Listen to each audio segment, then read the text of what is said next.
पहिल्यांदाच भारतीय जनता पक्षाच्या पॅनलच्या माध्यमातून लढवली जाते आहे। कमळ चिन्ह घेऊन आपण उमेदवार उभा केलेले आहे। तर गेल्या मागील देवाभाऊच्या 5 वर्षात सरकारमध्ये केलेली काम आणि आता राज्य शासनाने गेल्या 3 वर्षात दिलेला निधी दिलेले काम आणि पंढरपूरच्या भविष्याचं जे विजन देवाभाऊंच्या डोळ्यासमोर आहे, या सगळ्याचा मागोवा आम्ही या निवडणुकीच्या निमित्तानं लोकांपुढे मागतोय, घेतोय आणि त्यातून झालेली कामं आणि पुढं करायची कामं याचा आराखडा देत असताना लोकांना आश्वस्त करतो की आपण जर भारतीय जनता पक्षाच्या अध्यक्षाने नगरसेवकांना निवडून दिलं तर उद्या पंढरपूर शहराच्या विकासाकरता कुठलाही निधी कमी पडणार नाही। तर मला खात्री आहे की आजपर्यंत स्वर्गीय सुधाकर पंत परिचारक मालक आणि आम्ही केलेलं काम आणि शासनाची या गेल्या 5-7 वर्षात मिळालेली आर्थिक मदत त्याच्या जोरावरती या वर्षीची निवडणूक आम्ही एकतर्फी केली आणि आपल्याला माहीत आहे की विकास ही निरंतर चालणारी प्रक्रिया आहे, ती कधी थांबत नाही। आजचा जो प्रश्न असतो त्या दृष्टीनं आपण एखादा निर्णय घेतो, 5 वर्षात त्या प्रश्नाचं स्वरूप बदललेलं असतं, पण सातत्यानं पुढच्या 25 वर्षाचं विजन डोळ्यासमोर ठेवून ज्या मूलभूत गरजा आहेत, पाणी, रस्ते, ड्रेनेज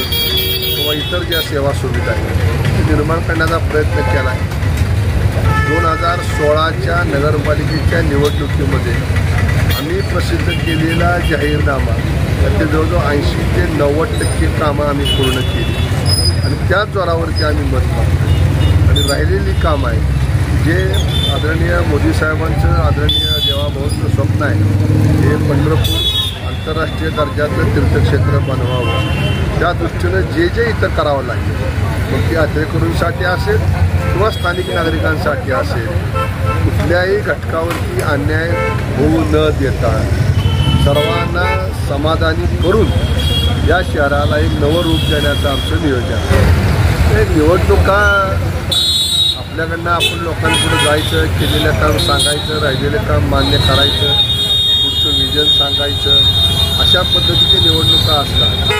त्यामुळं निवडणुकी सगळे प्रत्येक निवडणुकी जिंकण्याकरताच आहे, पण आपल्या हातामध्ये मतदाराच्या हातात कोणाला जिंकवायचं कोणाला नाही, आपल्याकडनं आपण प्रयत्न करत राहायचं। तर मला खात्री आहे की लोकांना विश्वास आहे की गेली 40 वर्ष या शहराकरता कोणी काम केलं, स्थानिक कोण आहेत, ओपरे कोण आहेत, इथं कुणाला स्थान दिलं पाहिजे, भावनेवरती राजकारण चालून उपयोग नाही, तर आपण केलेल्या कामावरती राजकारण या ठिकाणी झालं पाहिजे, निवडणुका लढल्या पाहिजेत आणि तीच भूमिका आम्ही घेतोय। निश्चितपणे आम्हाला खात्री की लोक आम्हाला पुन्हा एकदा कौल देतील।